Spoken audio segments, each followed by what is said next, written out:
Talk to us about what has happened since the debate at General Convention and the failure of A161 as we head into Tanzania.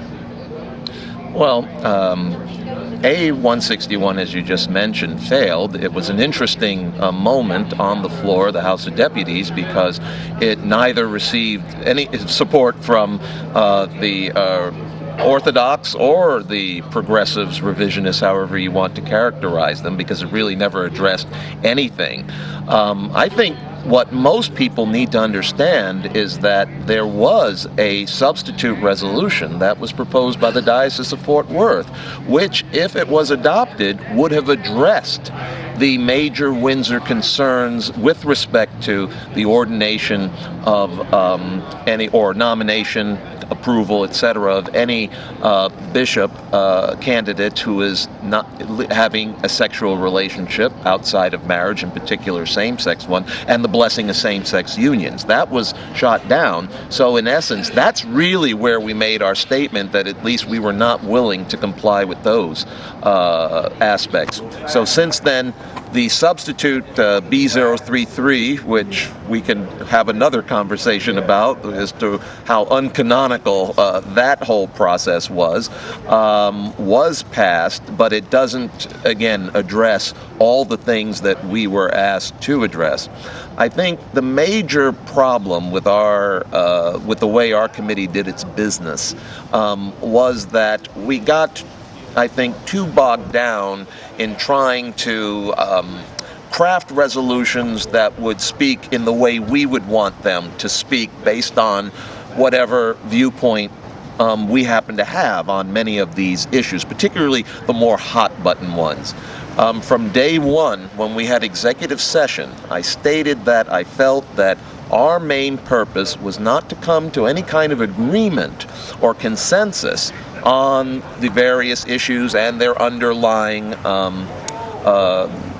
basis, causes, etc., but that our job was to simply take the Windsor Report's requests and craft resolutions that would allow the Episcopal Church to clearly give a decision on those. In other words, the real debate needs to take place on the floor, not in our committee.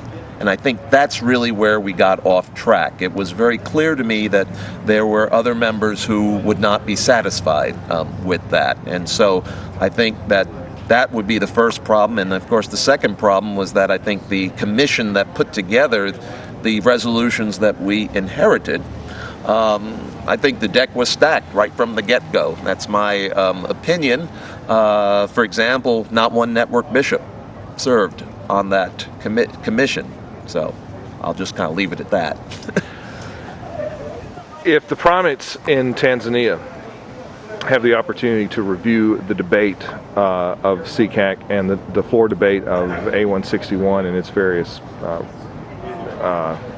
replacements, what impression do you think they will come away with? How do you think that will frame their actions regarding the Episcopal Church?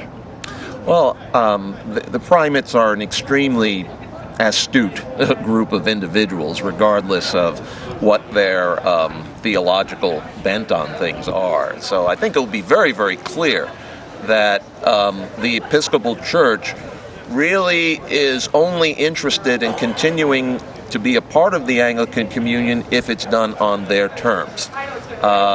Because that was definitely the spirit, the overwhelming spirit, I would say, at General Convention, and really even to a certain degree in our special committee. There are certain things that, again, we didn't address.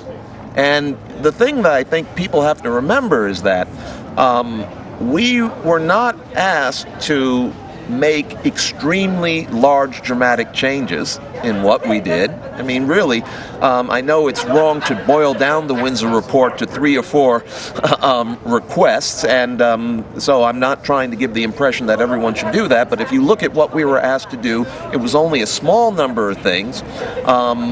In essence, we were asked, look, we need some breathing space because we've got to have more discussion on this.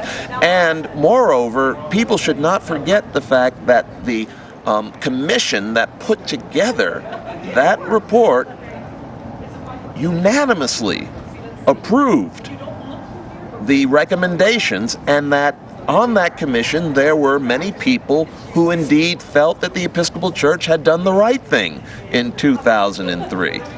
So for us to say that, well, we kind of like this, no way, we're not going to go with that, we have to ask ourselves, do we want to be part of something larger, or are we going to say, no, we are just going to go our own way?